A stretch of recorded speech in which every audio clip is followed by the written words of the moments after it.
welcome to cucast. I'm your host Ananya Thakur, and as Chandigarh University continues to bridge the gap between academia and industry, today we are going to dive into an insightful conversation with one of the most influential industry leaders, the CEO of Adani Green, Mr. Ashish Khanna. Hello and welcome to Chandigarh University, sir. How was your experience? So far, phenomenal. Very phenomenal. I think I've been here. This is my second time here, and I keep on getting myself more and more impressed with what is there. I wish I would have been 30 years younger and would have taken an admission here. My type of universities were a bit more different. We never used to have, even though I've been to IITs and other colleges too, we don't used to have this sort of infrastructure and thoughts and the energies. Really phenomenal. My compliments to everyone who's contributing to it, especially the students. Definitely. That's very good to know. So let's start from your journey. You have worked in diverse sectors before this. So would you like to share your journey a bit and how was your experience or any particular learning that you got from each sector that you worked in? I have been, long experience. Started with the private industry, more on the infrastructure. Great experience. You come out of the college and you start learning things. More about the transition from a college to an industry or a corporate. That's a big experience which I got through. So you are all in learning. Everything is out. Everything is new.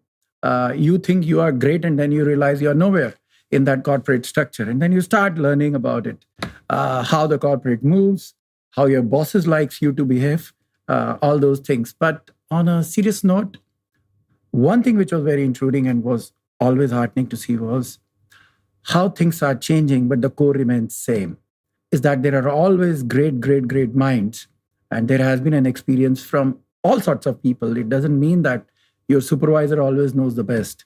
Most of the time, it was people who are working under me who knows much better and they have much better experience and ideas to do about the same job in a better manner. That's great.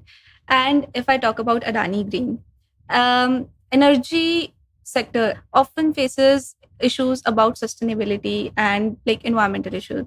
And Adani Green is all about sustainability. So can you tell us a little about it? Well, I think it is not only about the sustainability, it is at the scale at which the company and the group chairman has thought about it. Currently we are working on a project which would be the world's biggest project at a single site. We can see that site from Moon 2 at a single site. So it's 30,000 plus megawatt of energy out there.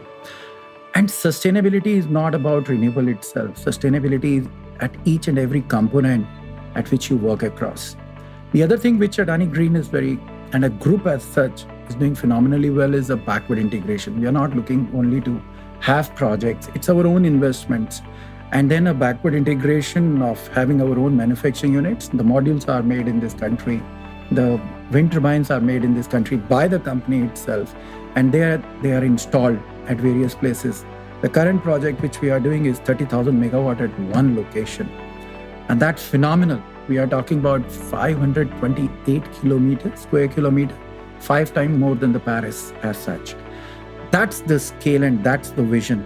The vision is to be 50,000 megawatt by 2030. That's absolutely great to know, sir. Also, as we talk about sustainability, I'd like to know that how is Adani Green incorporating sustainability in the work culture? It's a great question. I love this new generation who goes so holistically about the thing, doesn't leave sustainability to renewables. So I think if you look at the whole culture, I will also talk about the gender diversity which is there.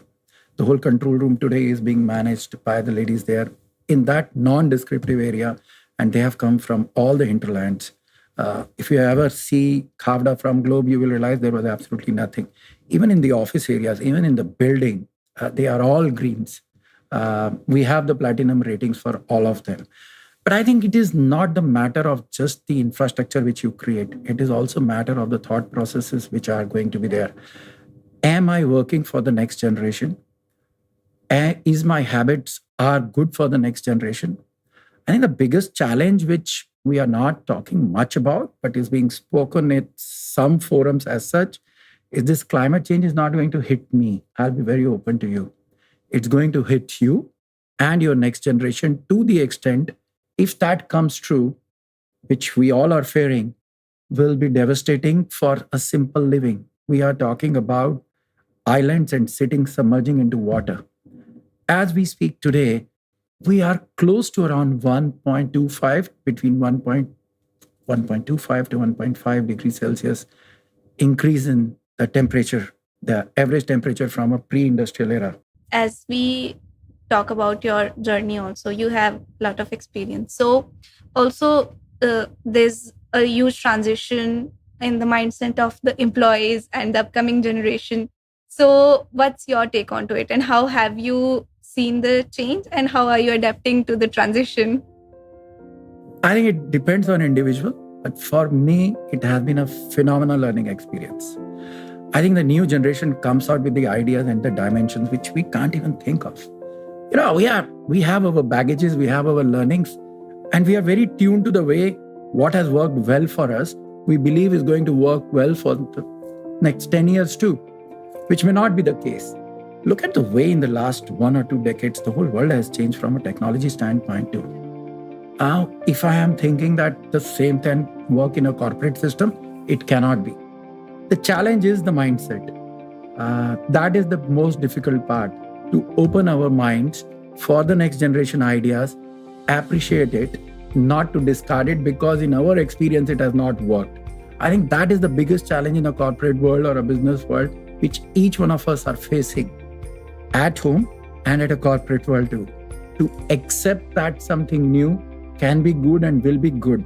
To accept that change is the only eternal thing which can work in this world. To accept that the next generation will have their own ideas and they are the right ideas considering the situation they are in. They are bringing freshness, they are bringing ingenuity, they are bringing technology, they are bringing innovation. That's absolutely right.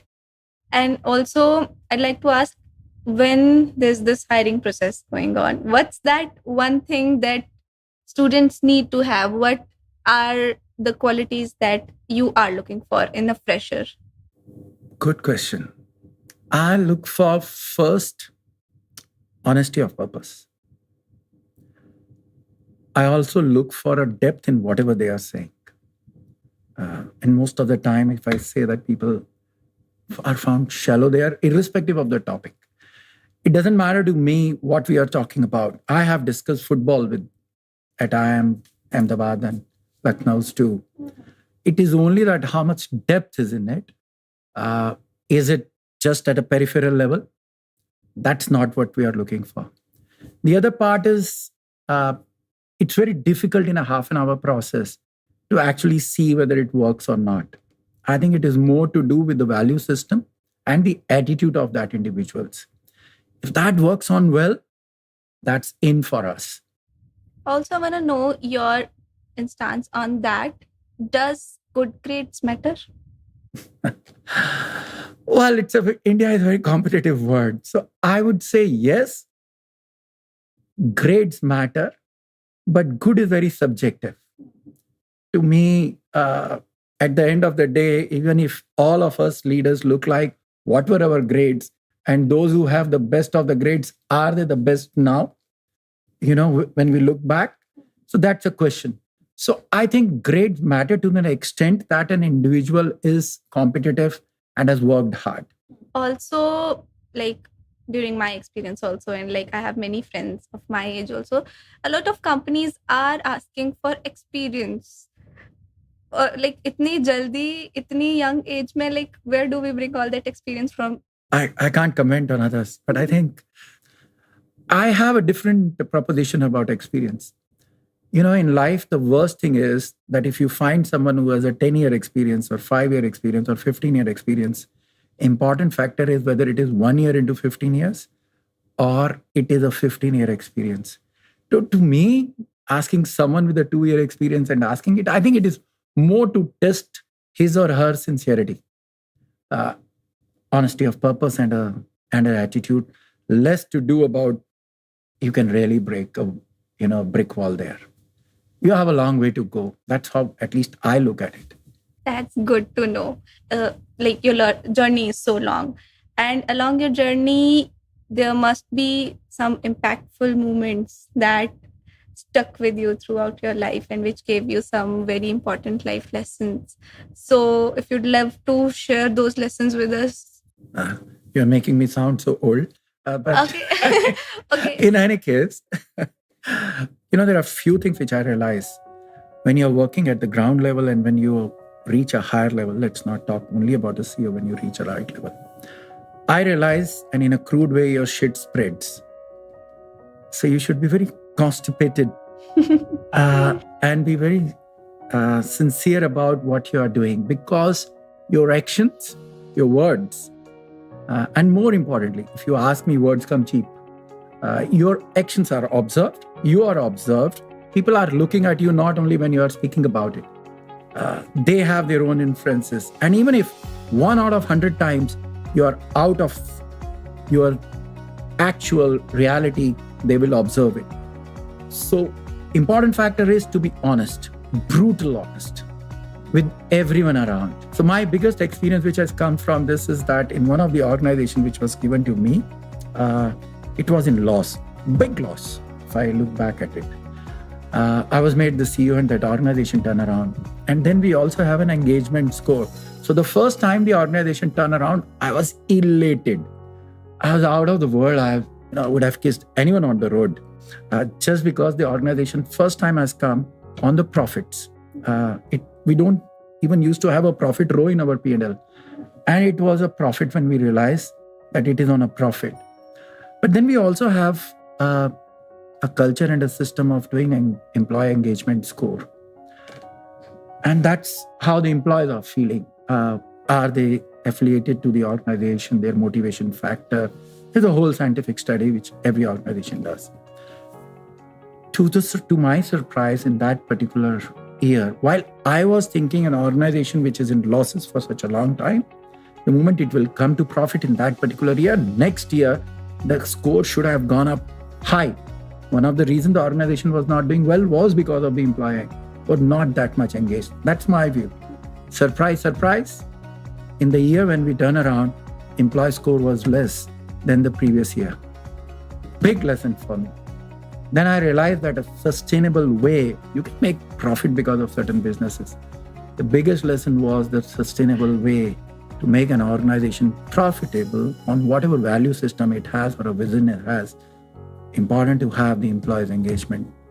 If you won't work on your employees or as a team, nothing else matters. You may be profitable 1 year or a loss another year. Biggest lesson, still working on it. It's still work in progress. Right. And to all the youngsters who want to join the corporate sector and who is new into the industry. So is there something like insight that you'd like to give that nobody has prepared them for? A thing that they will just get to know after they enter the industry? I think no one has prepared. So there are two things which our universities or education academia has not prepared. First is a shock that you're in a corporate world. College is very different. We don't prepare them to communicate to the level it is required. We prepare them for the technicalities or for the business and things like that. There is a huge amount of focus in a corporate world which comes out on how you communicate. It's what you are communicating matter, why you are communicating matter. Most of the time, we just undermine that it is only the who matters. Who matters, but at the end of the day, what and why are very, very important for them to actually showcase or represent what they are. And another advice, don't go with the flow. Make your own impression and make your own culture. That's right. That's absolutely great to know. And I think so that's it. Thank you so much. It was a great conversation. My and pleasure. It was an honor hosting you here with us at Chandigarh University. My pleasure. Thank you so much. Thank you so much, everybody. sir. Thank you.